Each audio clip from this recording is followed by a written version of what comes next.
جگہ جی لگانے کی دنیا نہیں ہے، یہ عبرت کی جا ہے، تماشا نہیں ہے۔ قبر میں میت اترنی ہے ضرور، جیسی کرنی ویسی بھرنی ہے ضرور، جگہ جی لگانے کی دنیا نہیں ہے۔ الحمدللہ رب العالمین والصلاة والسلام علی سید المرسلین، اما بعد فاعوذ باللہ من الشیطان الرجیم، بسم اللہ الرحمن الرحیم۔ الصلاة والسلام علیک یا رسول اللہ وعلی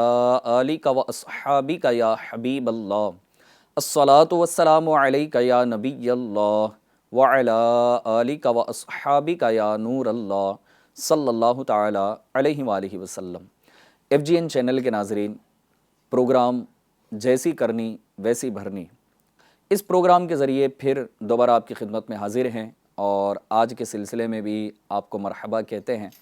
اول تاخیر ہمارے سلسلے میں بنے رہیے، آج بھی انشاءاللہ تبارک و تعالی ہم کچھ باتیں اور سیکھنے کی کوشش کریں گے۔ جیسا کہ آپ جانتے ہیں کہ ہم اپنے سلسلے میں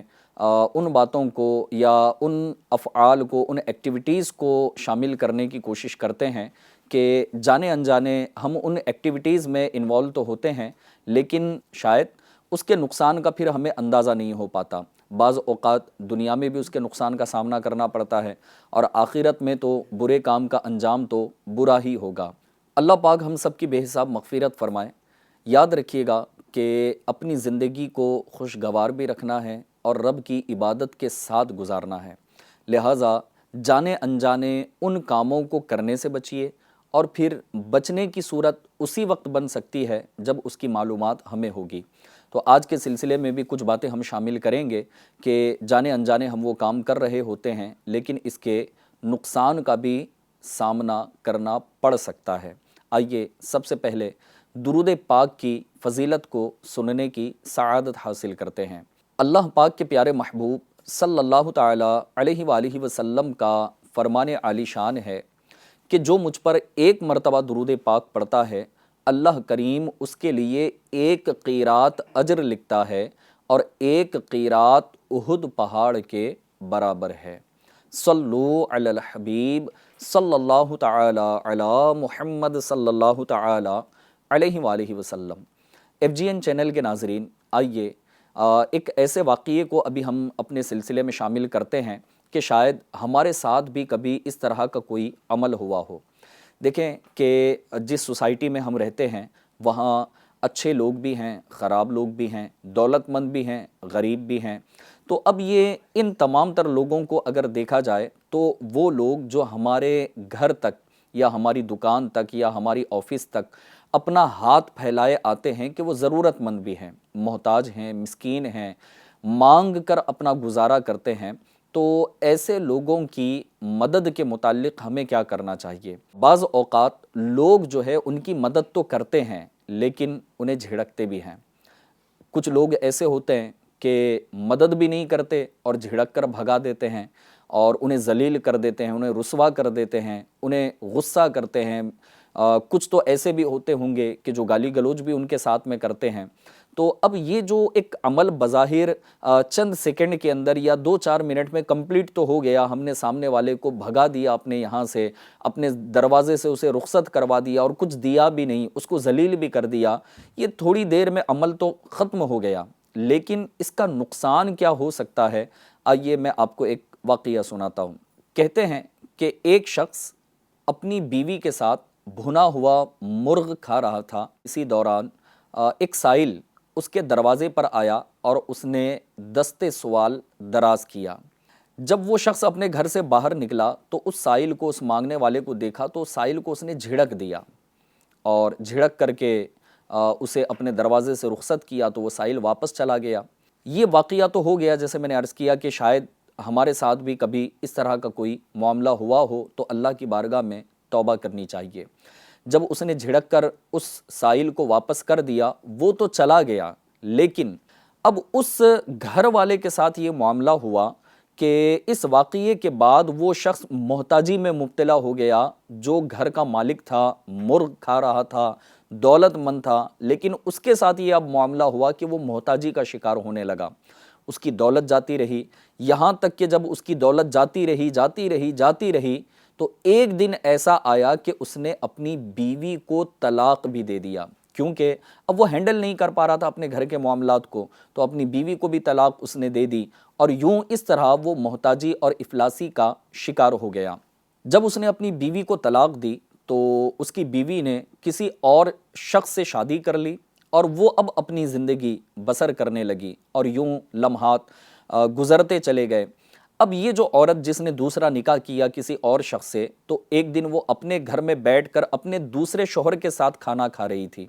اور اس کے سامنے بھی بھنی ہوئی مرغی رکھی تھی کہ ایک سائل یہاں پر بھی اب اس عورت کے ساتھ، اس کے شوہر کے ساتھ پھر دوبارہ یہ معاملہ ہوا کہ دوسرے شوہر کے ساتھ وہ اپنے بیٹھی ہوئی ہے، کیونکہ دوسرا اس کا نکاح ہوا طلاق کے بعد۔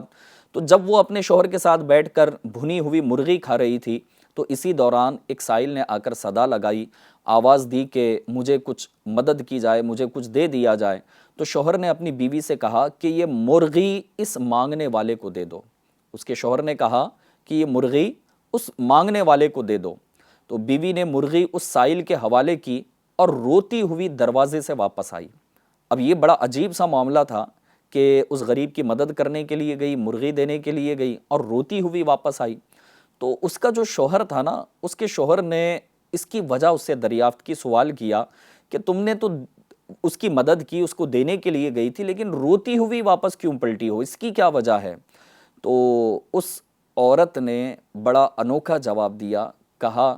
کہ یہ مرغی لے کر جب میں اس سائل کو دینے کے لیے دروازے پر پہنچی، اور وہ تھا بڑا دولت مند، لیکن آج وہ خود مانگنے والا بن گیا۔ اور ایک وقت تھا کہ وہ دوسروں کو دے سکتا تھا لیکن دیا نہیں، اور پھر اس سائل کو جھڑک کر اپنے دروازے سے واپس کیا۔ اور جیسے ہم اپنے سلسلے میں اسی طرح کی باتوں پر گفتگو کرتے ہیں کہ کما تدین تدان، کہ جیسا کرو گے ویسا بھرو گے، جو بو گے وہ کاٹو گے۔ اور اس شخص کے ساتھ یہاں پر یہی حال ہوا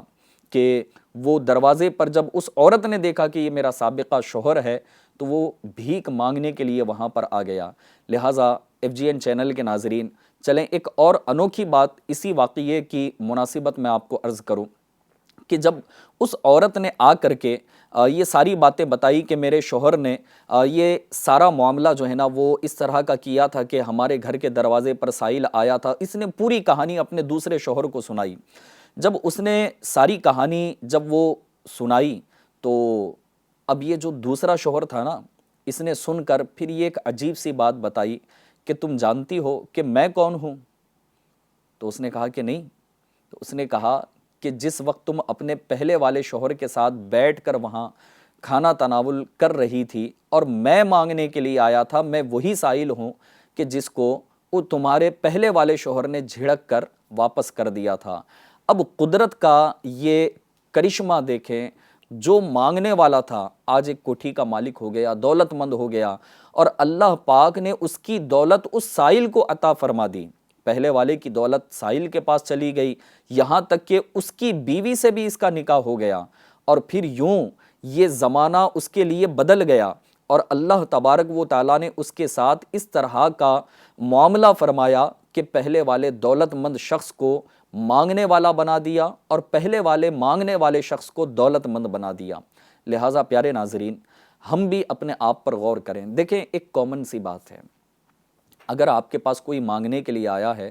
تو اس پر تو اللہ کا شکر ادا کرنا چاہیے کہ میرے رب نے مجھے اس قابل بنایا ہے کہ میں لوگوں کی مدد کر سکتا ہوں۔ جی ہاں، اللہ کا شکر ادا کریں، لوگوں کی مدد کریں، غریبوں کی مدد کریں، فقراء کی مدد کریں، مساکین کی مدد کریں، اور پھر یہ کہ اللہ تبارک و تعالیٰ کا شکر ادا کرنے کے طور پر بھی ہونا چاہیے۔ مزید یہ کہ اللہ پاک نے جب آپ کو دولت عطا کی اور اتنی دولت ہے کہ آپ زکوٰۃ دینے کے اہل ہیں، اپنی زکوٰۃ ادا کریں۔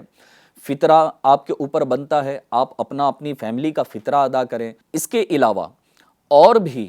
صدقہ و خیرات اللہ پاک کے شکر کے طور پر کرتے رہنا چاہیے کہ میرے رب نے مجھے مانگنے والا نہیں بلکہ دینے والا بنایا ہے۔ صلو علی الحبیب صلی اللہ تعالی علی محمد صلی اللہ تعالی علیہ وآلہ وسلم۔ مزید آئیے ایک اور بات کی طرف ہم بڑھتے ہیں کہ کچھ لوگوں کے اندر شاید اس طرح کی عادت ہوتی ہے کہ وہ لوگوں پر تہمت لگا رہے ہوتے ہیں۔ ایسا لگتا ہے کہ ان کے پاس کوئی کام ہی نہیں ہے اور لوگوں کے عیب یہ تلاش کرتے گھومتے رہتے ہیں، لوگوں کے عیب کی جستجو میں رہتے ہیں۔ حالانکہ قرآن کریم میں رب تبارک و تعالیٰ نے ایسے عمل سے منع فرمایا کہ لوگوں کے عیب تلاش کرنے میں کچھ لوگ لگے رہتے ہیں، کان لگا کر سن رہے ہوتے ہیں، نظر کسی اور طرف ہوتی ہے، کان کسی اور طرف ہوتے ہیں، دل و دماغ جو ہے نا کسی اور طرف لگے ہوئے ہوتے ہیں، جسم کسی اور طرف بظاہر ہوتا ہے۔ تو یہ عادتیں کوئی اچھی عادتیں نہیں ہیں۔ جی ہاں، تہمت لگانا یہ یقیناً ایک گناہ بھی ہے اور پھر رب کو ناراض کرنے والا کام ہے، اور اس کے ساتھ ساتھ دنیا چونکہ یہ ایک مکافات عمل ہے اور جو جیسا کرتا ہے نا اس کے ساتھ وہ لوٹ کر آتا ہے۔ آئیے اس اعتبار سے آپ کو ایک حکایت میں سناؤں کہ فرمایا جاتا ہے کہ مدینہ منورہ میں ایک نیک متقیہ پرہیزگار خاتون تھی اور اس عورت کا انتقال ہوا۔ جب غسل دینے کے لیے کسی اور خاتون کو بلایا گیا تو وہ خاتون چونکہ اپنے دل میں اس کا بغض رکھتی، اس کی دشمنی رکھے ہوئے تھی، تو جب غسل دینے کے لیے جب وہ آئی اور اس میت کو، اس نیک خاتون کے جسم کو جب وہ غسل دینے لگی تو اس نے پردے کی جگہ یعنی عورت کے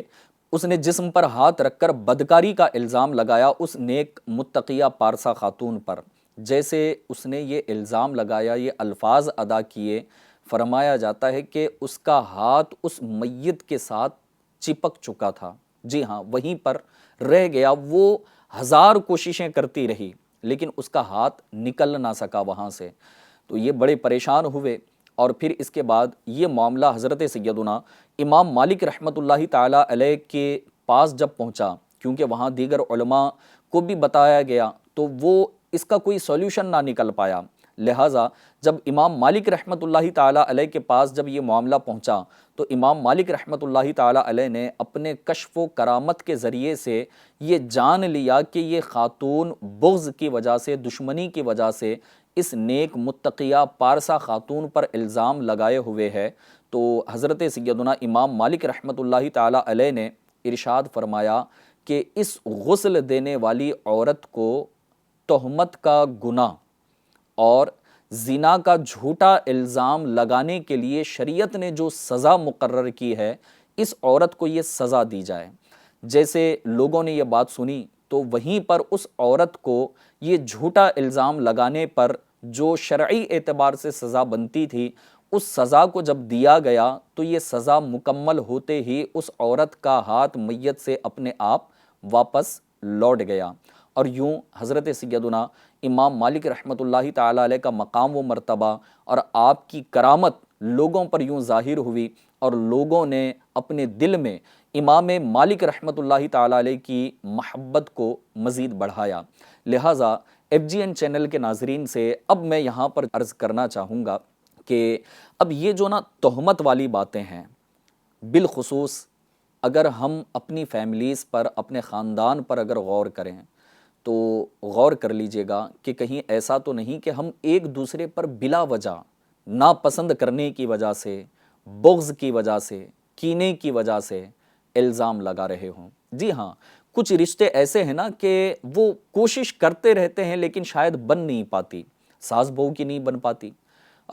جو بھابھی ہیں اور نند ہیں ان کے درمیان نہیں بن پاتی، کبھی دیگر اور رشتہ دار ہیں تو ان کے درمیان نہیں بن پاتی، اور جب ہم آپس میں ایک دوسرے کے ساتھ بیٹھتے ہیں تو پھر ہماری گفتگو کا انداز کیا ہوتا ہے؟ کیا ہم ایک دوسرے پر الزام نہیں لگاتے، ایک دوسرے پر تہمتیں نہیں ہوتی، ایک دوسرے کی غیبتیں نہیں ہوتی، ایک دوسرے کے اوپر جو ہے نا بدگمانیاں نہیں ہوتی، ایک دوسرے کی چغلیاں نہیں ہوتی؟ اب نہ ایک بیٹھک کے اندر بندہ غیبت بھی کر رہا ہو، چغلی بھی کر رہا ہو، تہمت بھی لگا رہا ہو اور عزت نفس کے ساتھ بھی جو ہے نا کھیلا جا رہا ہے، اس کے علاوہ دل توڑے جا رہے ہیں، رشتہ داریاں ٹوٹ رہی ہیں، آپس میں ناراضگیاں ہو رہی ہیں، اور پھر ہم کہتے ہیں بھائی خاندان میں تو کسی سے بنتی ہی نہیں ہماری۔ تو کیسے بنے گی؟ جب آپ لوگوں کے ساتھ برا رویہ اختیار کرو گے، لوگوں کو معاف نہیں کرو گے، جہاں بیٹھے ہیں ان کی غیبت کرتے رہو گے،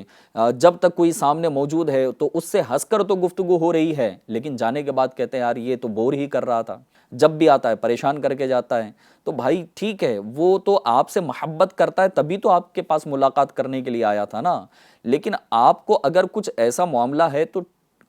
کوئی اور راستہ اختیار کر لیتے۔ غیبت کرنے کی کیا ضرورت تھی؟ ہاں، الزام لگانے کی کیا ضرورت تھی؟ بہتان لگانے کی کیا ضرورت تھی؟ بدگمانی کرنے کی کیا ضرورت تھی؟ اسی طرح اگر کوئی نقصان ہو جائے تو آپس میں رشتہ داریوں کے اندر نہ یہ بڑے معاملات ہوتے ہیں کہ اگر کوئی رشتہ دار آ جائے اور گھنٹہ 2 گھنٹہ رک کر کے بڑی اچھی گفتگو کر کے چلا جائے، مسکرا کر دیکھے تو فلاں کر کے دیکھے، اتفاقاً سیکنڈ ڈے اگر بزنس میں کچھ لاس ہو جائے تو اب ہم بدگمانی نہیں کرتے، بولے یار اتنے سال یہ آیا نہیں، آج آیا مسکرا کر دیکھ رہا تھا، ایسا کر رہا تھا جیسے چاپلوسی کر رہا ہو، یہ جیسے گیا ہے کل سے میرا نقصان شروع ہو گیا۔ اور بھائی اس کے تو دل و دماغ میں یہ خیال تھا ہی نہیں، وہ تو کچھ اچھی نیت کے ساتھ ہی آیا ہوگا۔ اچھا اب ہم یہ سمجھتے ہیں کہ کوئی کچھ کر کے چلا گیا ہے، جی ہاں، یہ ہمارے گھر آیا تھا، کچھ کھلا کے گیا ہوگا، کچھ گھر کے اندر ڈال کے گیا ہوگا، کچھ پھینک کے گیا ہوگا، کوئی دم کر کے گیا ہوگا، کوئی وظیفہ پڑھ کے گیا ہوگا، یہ جب سے آیا ہے یوں ہوا ہے۔ تو بھائی اس کی وجہ سے نہیں ہوا، سالوں سال سے آپ بے نمازی ہیں، کبھی اس پر غور کیا ہے؟ سالوں سال سے پیارے آقا کی سنتوں کو چھوڑ رہے ہیں، کبھی اس پر غور کیا ہے؟ بے حیائی کے مناظر ٹی وی کی اسکرین پر دیکھ رہے ہیں، کبھی اس پر غور کیا ہے؟ یعنی دل کھول کر 24 گھنٹے میں گھنٹوں گھنٹوں رب کو ناراض کر رہے ہیں، اس پر تو کوئی خیال نہیں آیا، لیکن وہ بیچارے نے ایک مرتبہ مسکرا کر دیکھا تو ہم سمجھ گئے کہ ہاں اسی نے کچھ کر دیا ہے۔ تو ایسا نہیں ہے، بلکہ اپنے خیالات کو درست کریں، اپنے ذہنوں کو درست کریں، اپنے دل و دماغ کو اپنے رشتہ داروں کے لیے، اپنے دوست و احباب کے لیے، اپنے پڑوسیوں کے لیے بڑا رکھیں، جی ہاں کھول کر رکھیں۔ یہ نا ایسے لوگ نہیں ہیں، اور ہر کوئی اس طرح کا خراب آدمی نہیں ہوتا، بلکہ ہم خود اپنے آپ کو دیکھیں کہ ہم کتنے خراب ہیں۔ لہٰذا وہ کہتے نا کہ آدمی کو لوگوں کی بہت ساری برائیاں نظر آتی ہیں لیکن اپنی برائیاں نظر نہیں آتی۔ کسی نے بڑی ایک پیاری مثال دی تھی، کہا تھا کہ ایک شخص نے جو ہے نا ایک تصویر بنائی اور تصویر بنا کر ایک چوراہے پر رکھی، اور چوراہے پر رکھ کر اس کے نیچے لکھ دیا کہ اس تصویر میں کہاں کہاں کیا خامی ہے اس کے اوپر مارک کر کے یا انڈر لائن کر کے چلے جائیں۔ تو کئی لوگ اس تصویر کو دیکھتے اور نیچے کی تحریر کو پڑھتے اور یوں سمجھ لیں کہ شام تک نا اس کے اوپر کئی نشانات لوگوں نے لگائے کہ یہ تھوڑا سا مسٹیک ہے، یہ تھوڑا سا مسٹیک ہے، یہ تھوڑا سا مسٹیک ہے، اور اس کو مارک کر دیا یا پھر انڈر لائن کر دیا، گویا کہ ایک نشان لگا کر چلے گئے اور تصویر کو سارا بگاڑ دیا۔ اب اس کے بعد اس شخص نے دوبارہ وہی تصویر تیار کی اور تصویر تیار کر کے اسی چوراہے پر رکھا، اور اب نیچے جو لائن لکھی تھی نا اس کو تبدیل کر دیا اس نے۔ اب یہاں پر لکھا کہ اس تصویر کے اندر جو جو کمی ہے دیکھنے والے سے ریکویسٹ ہے کہ اس کمی کو وہ دور کر کے جائے، اس کو سدھار دے، اس کو بہتر کر دے۔ لوگ آتے پڑھ کے جاتے اور شام تک ایسا ہوا کہ نہ کوئی انڈر لائن ہوا، نہ کوئی مارک لگایا گیا، نہ کچھ نشان لگایا گیا۔ یعنی گویا سمجھ میں یہ آتا ہے کہ اگر عیب نکالنا چاہیں تو ہم بہت کچھ عیب نکالنے کے لیے نا ہاں ہم تو ہر وقت تیار رہتے ہیں، لیکن سدھارے گا کون؟ ہم اپنے آپ کو سدھار نہیں پائے، ہم اپنے آپ کو سدھارنے کی کوشش نہیں کر پا رہے ہیں، ہم اپنے آپ کو بدلنے کی کوشش نہیں کر پا رہے ہیں۔ تو پیارے ایف جی این چینل کے ناظرین، میں آپ سے یہ عرض کرنا چاہ رہا ہوں کہ یہ جو ایک منظر کشی میں نے آپ کے سامنے کی ہے، کیا یہ ہماری سوسائٹی کے اندر دن رات ہمارے ساتھ یہ معاملات نہیں ہوتے؟ اگر آپ کو یہ فیل ہوتا ہے کہ ہاں ہوتے ہیں، میری جو گفتگو آپ سن رہے ہیں، اگر آپ کو یہ لگ رہا ہے کہ ہاں یہ درست باتیں ہیں اور ہمارے ساتھ ایسا ہی ہو رہا ہے، تو پیارے ناظرین اپنے آپ کو ہم تبدیل کریں۔ یاد رکھیے جو جیسا کرتا ہے ویسا بھرتا ہے۔ الزام اگر ہم آج کسی پر لگا رہے ہیں نا تو کوئی دن ایسا آئے گا کہ کوئی ہم پر بھی الزام لگائے گا۔ آج ہم کسی کا نقصان کر رہے ہیں کہ ایسا دن آئے گا کہ ہمارا بھی کوئی نقصان ہوگا۔ لہٰذا لوگوں کے عیب چھپائیے۔ ہاں اگر کوئی عیب نظر بھی آتا ہے نا تو لوگوں کے عیب چھپائیں۔ دیکھیں اللہ پاک کی ذات جو ہے نا یہ ستار ہے۔ اللہ پاک اگر چاہتا تو ہمارے جھوٹ بولنے پر ہماری پیشانی پر لکھ دیا جاتا یہ جھوٹا ہے، لیکن نہیں لکھا گیا۔ ہم غیبت کرتے تو ہماری پیشانی پر لکھ دیا جاتا کہ یہ غیبت کرنے والا ہے، یہ چغل خور ہے، یہ دھوکے باز ہے، یہ فلاں گناہ کرنے والا ہے، یہ اتنا نافرمان ہے، وہ رب ہو کر کے ہمارے عیبوں کی پردہ پوشی فرماتا ہے، وہ ستار ہے، ہمارے عیبوں کی پردہ پوشی کرتا ہے۔ تو جب وہ ساری کائنات کا مالک، ہمارا خالق، ہمارا رازق ہے، اور وہ ہمارے عیبوں کو کھولتا نہیں ہے، تو پھر ہم ایک دوسرے کے عیبوں کو کیوں کھولتے ہیں؟ لہٰذا ایک دوسرے کے عیبوں کو چھپائیے۔ آئیے ایک روایت میں آپ کو سناتا ہوں۔ رسول اللہ صلی اللہ تعالیٰ علیہ وآلہ وسلم نے ارشاد فرمایا، جو اپنے مسلمان بھائی کے عیب تلاش کرے گا، اللہ پاک اس کے عیب فاش فرما دے گا، یعنی اس کے عیبوں کو ظاہر فرما دے گا، اور جس کے عیب اللہ پاک فاش کرے وہ مکان میں ہوتے ہوئے بھی ذلیل و رسوا ہو جائے گا۔ میں نے پچھلے سلسلوں میں بھی آپ کو یہ بات عرض کی ہے کہ غلطی کس سے نہیں ہوتی، غلطی ہو جاتی ہے، غلطی آپ نے دیکھ لی، عیبوں کو چھپائیں۔ واقعی عیب ہے، میں بھی مانتا ہوں کہ کسی کے اندر کوئی عیب ہے، ہم چھپائیں۔ جب رب نے چھپایا ہے تو ہم نے بھی چھپانا چاہیے، اور فرمایا گیا کہ جو دنیا میں کسی کے عیبوں کو چھپاتا ہے، اللہ کریم قیامت کے دن اس کے عیبوں کی پردہ پوشی فرمائے گا۔ اب بتائیں کہ آپ اگر کسی کو ذلیل کر دیں گے، کسی کے عیب اگر آپ فاش کریں گے، کسی کے عیب کو ظاہر کریں گے، تو کتنے لوگوں کے سامنے کریں گے؟ آپ کو جانتے کتنے لوگ ہیں؟ آپ کے محلے والے، زیادہ سے زیادہ آپ کے شہر والے۔ اگر آپ ایک بہت نامور شخصیت ہیں تو زیادہ سے زیادہ کیا ہوگا؟ پوری دنیا کے لوگ جانیں گے۔ کب تک جانیں گے؟ جب تک آپ زندہ ہیں یا وہ زندہ ہے، اور مرنے کے بعد، اس کے بعد کیا ہوگا؟ چلو ٹھیک ہے، چند سال تک جان لیں گے، لیکن قیامت تک آنے والا ہر فرد اس کے عیب نہیں جانے گا نا۔ لیکن قیامت کے دن جب اللہ کی بارگاہ میں اٹھایا جائے گا تو اس دن سے ڈرنا چاہیے کہ آج تم جس کے عیب ظاہر کر رہے ہو، کہیں ایسا نہ ہو کہ حضرت سیدنا آدم علیہ نبینا وعلیہ الصلاۃ والسلام سے لے کر اس دنیا کا جو آخری انسان ہوگا نا، قیامت تک پیدا ہونے والے تمام انسان وہاں پر موجود ہوں گے، بڑے بڑے منصب والے ہوں گے، جلیل القدر انبیاء کرام وہاں پر تشریف فرما ہوں گے، صحابہ کرام ہوں گے، بزرگان دین ہوں گے۔ اچھا، وہ لوگ بھی تو ہوں گے کہ جن سے ہم اپنے عیبوں کو چھپانا چاہتے تھے، ہم اپنے عیب، اپنی نگیٹیوٹی ان لوگوں کے سامنے ظاہر نہیں کرنا چاہتے تھے، لیکن قیامت کے دن سب کچھ ظاہر ہو جائے گا۔ یہ کتنی پیاری فضیلت ہے کہ جو دنیا میں کسی کے عیبوں کو چھپاتا ہے، اللہ کریم قیامت کے دن اس کے عیبوں کی پردہ پوشی فرمائے گا۔ تو FGN چینل کے ناظرین، نیت کر لیجئے کہ انشاءاللہ تبارک و تعالی ہم اپنے آپ کو بھی رب کی نافرمانیوں سے بچائیں گے،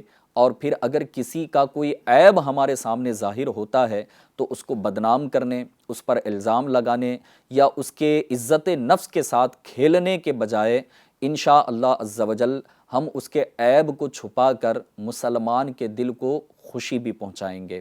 فرمایا جاتا ہے کہ حضرت سیدنا حاتم اصم رحمۃ اللہ تعالیٰ علیہ، جی ہاں، بڑی پیاری بات مجھے ابھی یاد آئی ہے کہ حضرت سیدنا حاتم اصم رحمۃ اللہ تعالیٰ علیہ، آپ کو اصم کیوں کہتے ہیں؟ اصم جو ہے نا،